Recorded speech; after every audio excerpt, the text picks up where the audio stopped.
Hello everyone, I hope you all are well and safe at home. Students, as you know, this is third video of second lesson People as Resource of Economics. यदि आपने पहले वाली video नहीं देखी है तो आप मेरे चैनल पर 9th क्लास इकोनॉमिक्स की प्लेलिस्ट में जाकर देख सकते हो. Let's start our new topic. तो स्टूडेंट्स, ये बुक पेज नंबर 22 है इकोनॉमिक्स सेकेंड लेसन का, और इस पेज पर सबसे ऊपर एक एक्टिविटी दी गई है जिसमें कि ये आपके लिए है स्टूडेंट्स कि आपकी क्लास में कितने बॉयज़ हैं एंड कितनी गर्ल्स हैं. फिर आप स्कूल एडमिनिस्ट्रेटर से भी पता करो कि हर क्लास में कितने बॉयज़ हैं कितने गर्ल्स हैं और टोटल पूरे स्कूल में कितने हैं. Now we will start from here. The literacy rates have increased from 18% in 1951 to 74% in 2010-11.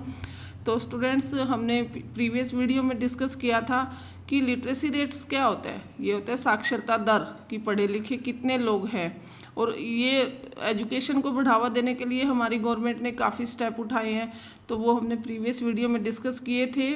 तो उन स्टेप्स का क्या रिजल्ट रहा, वो ये रहा कि जो लिटरेसी रेट है वो इंक्रीज हुआ है, यानी कि लोग ज़्यादा पढ़े लिखे हुए हैं. अगर हम 1951 की बात करें तो उस टाइम 18% जो थे वो एजुकेटेड थे, लिटरेट थे. लेकिन अगर हम 2010-11 की बात करें तो ये कितना इंक्रीज हो गया है, 74%. ये काफ़ी इंक्रीज हो गया है comparison to 18%. Literacy is not only a right. Literacy मतलब साक्षरता सिर्फ एक अधिकार नहीं है. It is also needed if the citizen are to perform their duties and enjoy their rights properly. तो ये इसलिए भी आवश्यक है कि इसके द्वारा सिटीजन क्या करते हैं, अपनी ड्यूटी अच्छे से पूरी करते हैं, अपने राइट्स को एंजॉय करते हैं, जो अधिकार उन्हें मिले होते हैं उनको, और वो अपना काम भी अच्छे से करते हैं. However, a vast difference is noticed across different sections of population. यद्यपि पॉपुलेशन के सेक्शन में बहुत ही डिफरेंट देखा गया है कि लिटरेसी रेट हर जगह अलग अलग है. जैसे हर स्टेट में अलग मिलेगा, मेल एंड फीमेल में अलग मिलेगा. तो ये देखते हैं यहाँ, literacy among males is nearly 16.6% higher than females. यानी कि मेल्स में पुरुष जो हैं वो ज़्यादा पढ़े लिखे हैं किसके कंपैरिजन में, महिलाओं के. और कितने परसेंट उनकी लिटरेसी रेट हाई है, 16.6%. And it is about 16.1% higher in urban areas as compare to the rural areas. और शहरों में जो लिटरेसी रेट है वो कितना ज़्यादा है, वो 16.1% है फीमेल से मेल का, और रूरल एरिया में और भी ये ज़्यादा मिलेगा. अब हम स्टेट्स में देख लेते हैं. तो यहाँ दिया है, इन 2011 लिटरेसी रेट्स वेरी फ्रॉम 94% इन केरला. यानी केरला में जो लिटरेसी रेट्स है वो कितना है, 94% है. यानी कि सबसे ज़्यादा जो पढ़े लिखे लोग हैं वो हमारे केरला में ही है. टू 62% इन बिहार. और बिहार में कितना है, यही लिटरेसी रेट जो है 62%, यानी कि बिहार में बहुत ही डाउन है. The primary school system has expanded to over 7.8 lakh in 2004 to 5. तो ये बोल रहा है कि इतने स्कूल 2004 से 5 तक लेकर 7,68,000 स्कूल जो है वो खोले गए हैं. प्राइमरी स्कूल, यानी कि प्राइमरी स्कूल होते हैं 1st to 5th क्लास तक. Unfortunately, this huge expansion of schools have been diluted by the poor quality of schooling and high dropout rates. और फिर भी दुर्भाग्यवश जो ये इतने स्कूल होने के बावजूद भी क्या है कि क्वालिटी ऑफ स्कूलिंग क्या है, अच्छी नहीं होने की वजह से. मे भी हो सकता है कि गांव से दूर हो स्कूल जैसे, या स्कूल में टीचर ना हो, या बच्चे ही ना हो, या फिर बच्चों ने स्कूल छोड़ दिया किसी रीजन से. तो इनके कारण जो है हमारी जो एजुकेशन या लिटरेसी रेट में कहूँगी कि डाउन है. तो यहाँ सर्व शिक्षा अभियान का नाम आपने सुना होगा स्टूडेंट्स. यहाँ देखिए, Sarva Shiksha Abhiyan is a significant step towards providing elementary education to all children in the age group of 6 to 14 years by 2010. तो 2010 में एक अभियान चलाया गया जिसका नाम है सर्व शिक्षा अभियान. ये एक अच्छा कदम था कि जिससे कि जो एलिमेंट्री एजुकेशन है, जो प्राथमिक शिक्षा है, वो बच्चों को मिले। और इसमें कौन से बच्चे शामिल हुए? 6 साल से लेकर 14 साल तक के सभी बच्चों को फ्री एजुकेशन हमारी गवर्नमेंट ने की थी। किसके अंडर? सर्व शिक्षा अभियान के अंदर। It is a time bound initiative of the central government in partnership with the states, the local government and the community for achieving the goal of universalization of elementary education। तो ये हमारी central government की एक अच्छी पहल है students. और ये किसके सेंट्रल गवर्नमेंट ने, जो केंद्र सरकार ने, किसके साथ मिलकर? स्टेट्स के साथ, राज्यों के साथ मिलकर, लोकल गवर्नमेंट्स के साथ मिलकर, यानी कि जो गांव में होती हैं पंचायत, उनके साथ मिलकर एक ये बहुत ही अच्छा कदम उठाया है, जिससे कि क्या हो सके? एलिमेंट्री एजुकेशन मतलब प्राथमिक शिक्षा सभी बच्चों को मिल सके। अलॉन्ग विद इट, और इसके अलावा bridge courses and back to school camps have been entitled to increase the enrollment in elementary education।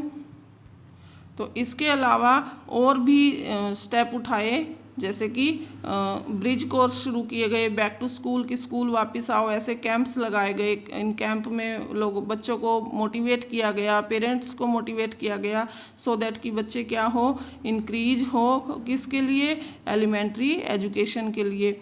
Mid day meal scheme has been implemented to encourage attendance and retention of children and improve their nutritional status. तो mid day meal शुरू किया गया students. Mid day मील जो government school में दोपहर का जो खाना मिलता है, मिड डे मील वही होता है, दोपहर का खाना। तो इससे क्या हुआ? इससे ये हुआ स्टूडेंट्स कि जो बच्चे रिसेस में घर चले जाते थे, वो स्कूल वापस ही नहीं आते थे पढ़ने के लिए गवर्नमेंट स्कूल में। तो जब से मिड डे मील स्कीम जब शुरू की गई, तो इससे क्या हुआ? इससे अटेंडेंस इंक्रीज हुई, यानी कि बच्चे अब घर नहीं जाते थे, अब वो रिसेस में स्कूल में ही खाना खाकर और अपनी स्टडी को कंटिन्यू करते थे। और इससे कि उनकी न्यूट्रिशनल स्टेटस भी क्या हुआ? इम्प्रूव हुआ, मतलब उनकी हेल्थ भी, क्योंकि जो खाना दिया जाता वो हेल्थी होता था। क्योंकि गवर्नमेंट स्कूल में काफ़ी ऐसे गरीब घर से भी बच्चे होंगे जिनके घर प्रॉपर टाइम टू टाइम खाना ना मिले, इसीलिए स्कूल में ये सिस्टम शुरू किया गया। These policies could add to the literate population of India। और इन पॉलिसीज से, इन नीतियों से क्या हो सकती है? इंडिया की जो लिटरेट पॉपुलेशन है वो बढ़ सकती है। The 11th plan in devote to increase the enrolment in higher education of the 18 to 23 years age group to 15% by 2011 to 12 and to 21% by 12th plan.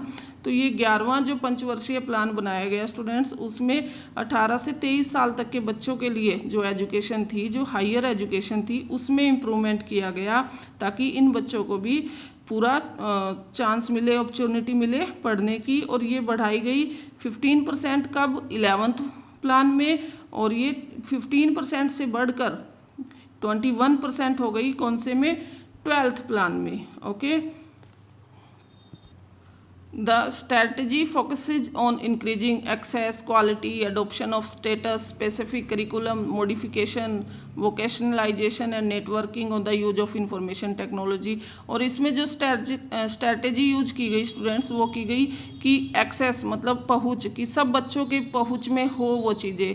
Quality में सुधार किया गया। अडोप्शन ऑफ स्टेटस स्पेसिफिक, यानी कि हर state में एक special syllabus रखा गया कि कितना सिलेबस बच्चे पढ़ेंगे। कुछ वोकेशनल कोर्स रखे गए बच्चों के लिए कि छुट्टियों में वो कुछ हैंडमेड कोर्स सीख सकते हैं, कुछ भी एक्स्ट्रा चीज़ सीख सकते हैं। और उसके साथ में इंफॉर्मेशन टेक्नोलॉजी रखी गई, मतलब कंप्यूटर का यूज रखा गया। The plan also focuses on distant education, और इस प्लान में डिस्टेंट एजुकेशन का भी यूज हुआ, मतलब कि घर बैठकर भी पढ़ना। Convergence of formal, non formal, distant and IT education institutions, इसमें सब आ गया कि formal education, non formal education और आईटी एजुकेशन वाले सारे इंस्टीट्यूशंस ये गवर्नमेंट ने बच्चों के लिए शुरू किए।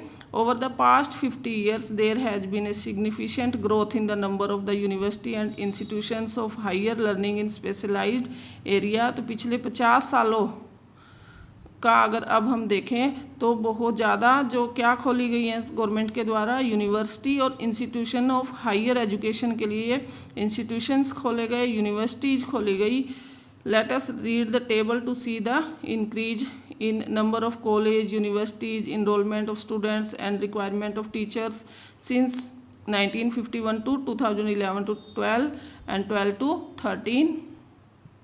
तो स्टूडेंट्स ये कह रहा है कि नीचे जो टेबल दी गई है वो रीड कीजिए। ये वाली टेबल 2.1। इस टेबल में 1950 से 51 में जो नंबर ऑफ़ कॉलेज थे वो इतने थे, यूनिवर्सिटीज़ इतनी थी, स्टूडेंट्स इतने थे और टीचर्स इतने थे। तो अब आप हर ईयर का आप कंपैरिजन कर सकते हैं कि ये इंक्रीज हो रहे हैं या डिक्रीज हो रहे हैं। ये इंक्रीज हो रहे हैं स्टूडेंट्स। देखिए कि 2012-13 में 7,204 कॉलेजेस बन गए, बट यहाँ 51 में 750 थे। तो आप इसको अच्छे से समझ लीजिएगा। तो स्टूडेंट्स हम आ गए हैं बुक पेज नंबर 23 पर। यहाँ स्टार्टिंग में कुछ क्वेश्चंस दिए गए हैं, ये रिलेटेड टू टेबल जो अभी हमने रीड की थी उस टेबल से रिलेटेड है। तो ये आपने करने हैं स्टूडेंट्स, इनके आंसर्स फाइंड आउट करने हैं। Next our topic is health. Firm maximise profit. Firm का क्या उद्देश्य होता है? प्रॉफिट का। फर्म यहाँ क्या है स्टूडेंट्स की कोई भी कंपनी है, जैसे स्कूल है, कोई भी फील्ड है, उनका मेन उद्देश्य क्या होता है काम करने का? प्रॉफिट होता है कि उन्हें क्या चाहिए? प्रॉफिट चाहिए। Do you think any firm would be induced to employ people who might not work efficiently as a healthy worker because of ill health? तो क्या तुम सोच सकते हो कि कोई भी फर्म चाहेगी कि उनका जो एम्प्लॉय है, कि उनकी कंपनी में काम करने वाला जो वर्कर है वो एक अनहेल्थी है, एक बीमार व्यक्ति है, क्या वो बीमार व्यक्ति एक हेल्थी पर्सन के बराबर काम कर सकेगा? नहीं ना, क्योंकि उसकी हेल्थ क्या है, वो इसलिए नहीं कर पाएगा क्योंकि बिकॉज ऑफ इल हेल्थ, कि उसकी हेल्थ अच्छी नहीं है, इसलिए वो एक हेल्थी पर्सन के बराबर काम नहीं कर सकता। तो ऐसे व्यक्ति को कोई भी फर्म अपने काम ऑफिस में काम के लिए नहीं रखेगी। The health of a person helps him to realize his potential and the ability to fight illness। तो किसी भी व्यक्ति की जो हेल्थ होती है स्टूडेंट्स, वो उसकी हेल्प करती है कि इसमें उसके पोटेंशियल वर्क में, कि उसके अंदर काम करने की कितनी क्षमता है और उसके अंदर कितनी जो एबिलिटी है बीमारियों से लड़ने की। An unhealthy person becomes a liability for an organisation. तो किसी भी ऑर्गेनाइजेशन के लिए एक अनहेल्थी पर्सन क्या होगा? जिम्मेवारी होगा या बोझ होगा। Indeed, health is an indispensable basis for realizing one's well-being henceforth। तो वास्तव में जो हेल्थ है वो क्या है? वो अपना खुद का कल्याण करने का एक अच्छा सोर्स है कि अगर हम हेल्थी होंगे तो हमें काम अच्छा मिलेगा, काम अगर हम अच्छा करेंगे तो सैलरी अच्छी होगी, जिससे हमारा डेवलपमेंट होगा, वे ऑफ लाइफ अच्छा होगा। तो henceforth improvement in the health status of the population has been the priority of the country. तो किसी भी देश का ये प्रथम लक्ष्य बनता है कि वो अपने देश में रहने वाली सभी पॉपुलेशन की क्या करे? वो हेल्थ इम्प्रूवमेंट करे। और वो कैसे कर सकते हैं वो देखते हैं। आर नेशनल पॉलिसी, हमारी जो राष्ट्रीय नीति है, to aims at improving the accessibility of health care, family welfare and nutritional service with a special focus on the under privileged segment of population. तो स्टूडेंट्स हमारी जो राष्ट्रीय नीति का लक्ष्य भी क्या है? वो पॉपुलेशन को क्या देना है कि उनको जो सुविधाएं मिलती हैं या उनको जो कहेंगे कि उनकी भलाई के लिए उनको प्रॉपर न्यूट्रिशन मिले, या फिर उनके जो भी सुविधाएं दी जाती है उनके ऊपर स्पेशल ध्यान दिया जाए। फॉर एग्जांपल हम अगर राशन के डिपो की बात करते हैं तो वहाँ जो बिलो पुअर्टी लाइन लोग हैं उनको ज़्यादा न्यूट्रिशन वाली चीज़ें दी जाती हैं, सो दैट कि उनको भी उनकी हेल्थ अच्छी हो, उनको टाइम पर खाना मिले। तो ये वही चीज़ें हैं कि हमारी जो नेशनल पॉलिसी है वो ये लोगों की भलाई के लिए काम करती हैं। Over the last 5 decades India has built up a vast health infrastructure and has developed man power required as primary, secondary and tertiary sector in government as well as in the private sector. तो पिछले 50 सालों के दौरान India ने भी काफ़ी एक अच्छा इंफ्रास्ट्रक्चर बनाया है हेल्थ का, कि लोगों की हेल्थ के लिए काफ़ी हमारी गवर्नमेंट ने भी स्टेप उठाए हैं। और ये जैसे जैसे जहाँ जो भी रिक्वायरमेंट हुई किसी भी सेक्टर में, चाहे प्राइमरी में, चाहे सेकेंडरी में या टर्सरी में, तो गवर्नमेंट ने चाहे वो प्राइवेट सेक्टर ही क्यों ना हो, सभी लोगों की हेल्थ को इम्प्रूव करने के लिए काफ़ी स्टेप्स उठाए हैं। तो तो ये थोड़ा मैं बता दूं स्टूडेंट्स कि इन स्टेप्स का रिजल्ट क्या रहा। इन स्टेप्स का रिजल्ट रहा कि जो हमारी इन्फेंट मोर्टली रेट है, मतलब जो शिशु मृत्यु दर है, कि जो बच्चे कुपोषण की वजह से या खाना ना मिलने की वजह से अपने आयु सीमा से पहले जिनकी डेथ हो जाती थी, वो डेथ रेट जो है वो अब कम हो गई है, क्योंकि सभी के लिए हेल्थ फैसिलिटीज़ हो गई है। काफ़ी बच्चों को या प्रेग्नेंट वूमेन को टाइम टू टाइम अब जैसे आंगनवाड़ी में बच्चों को सारी चीज़ें प्रोवाइड करवा रही है हमारी गवर्नमेंट। तो इससे क्या हुआ है, इसका रिजल्ट यही है कि सभी की हेल्थ में क्या हुआ है, इम्प्रूवमेंट हुआ है, सभी लोग हेल्थी हुए हैं। तो यहाँ नीचे देख लेते हैं स्टूडेंट्स कि यहाँ क्या है। ये एक हेल्थ सेंटर है जहाँ पर बच्चे अपनी हेल्थ का चेकअप करा रहे हैं। और इसके नीचे स्टूडेंट्स ये 3 पॉइंट्स ये आपको लर्न करने हैं अच्छे से। इन्फेंट मोर्टली रेट क्या होता है, बर्थ रेट क्या है और डेथ रेट क्या है, ये डेफिनेशन आपने अच्छे से लर्न कर लेनी है। इधर कुछ क्वेश्चंस हैं जो टेबल 2.2 से रिलेटेड है, वो अभी हम देख लेते हैं। नेक्स्ट पेज पर है वो हमारी। तो स्टूडेंट्स ये देखिए, ये टेबल है हमारी। तो इसमें 1951 से लेकर 2013 तक क्या क्या इम्प्रूवमेंट हुई है वो सारा है कि कितने हमारे एससी हैं, एससी मतलब सब सेंटर, पीएचसी मतलब primary health centre and community health centre, इनकी फुल फॉर्म आप यहाँ नीचे भी देख सकते हो। और फिर उसके बाद जो ये है कि 51 में ये कितने थे और अब कितने हो गए हैं, ये सारा डेटा यहाँ दिया गया है, डॉक्टर्स का भी, नर्सिंग का भी और बेड्स का भी।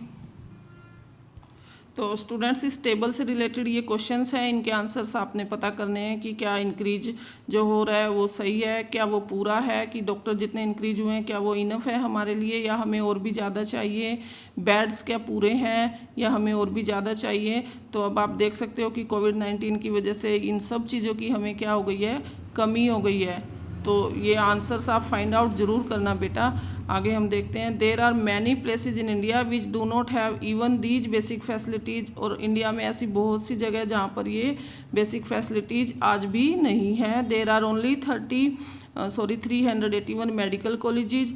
हमारे यहाँ कितने हैं, 381 मेडिकल कॉलेज है in the country and 301 dental college. Just 4 states like Andhra Pradesh, Karnataka, Maharashtra and Tamil Nadu have maximum number of college. यानी कि ज़्यादा जो कॉलेजेस हैं हमारे वो इन्हीं 4 स्टेट में, यानी कि अदर स्टेट्स में क्या है, कम है। तो ये एक गंभीर विषय है स्टूडेंट्स कि हमारे इंडिया में ही सबसे ज़्यादा डॉक्टर, कहते हैं कि वर्ल्ड के सबसे ज़्यादा डॉक्टर इंडिया से निकलते हैं और इंडिया में ही ये फैसिलिटीज़ सभी लोगों को आज तक प्रोवाइड नहीं हो पा रही। तो इसलिए इन सब चीज़ों को क्या करना चाहिए, इंक्रीज करना चाहिए सो दैट कि लोगों की हेल्थ अच्छी हो। तो यहाँ एक एक्टिविटी दी है स्टूडेंट्स कि अपने आसपास के किसी हॉस्पिटल में जाइए। तो ये आप अब तो खैर क्या जाओगे, बट आप देख लेना कि इस एक्टिविटी को करना, कि इससे रिलेटेड यहाँ कुछ क्वेश्चन दिए गए हैं, इन क्वेश्चंस को भी करना। ओके। और हमारा नेक्स्ट जो टॉपिक है वो है अनएम्प्लॉयमेंट, जो हम नेक्स्ट वीडियो में डिस्कस करेंगे। यहाँ तक आपने सभी इंपॉर्टेंट पॉइंट्स लर्न कर लेने हैं स्टूडेंट्स। एंड यदि तुम्हें ये अच्छे से समझ आई तो please like, share and subscribe my channel and thanks for watching. Okay.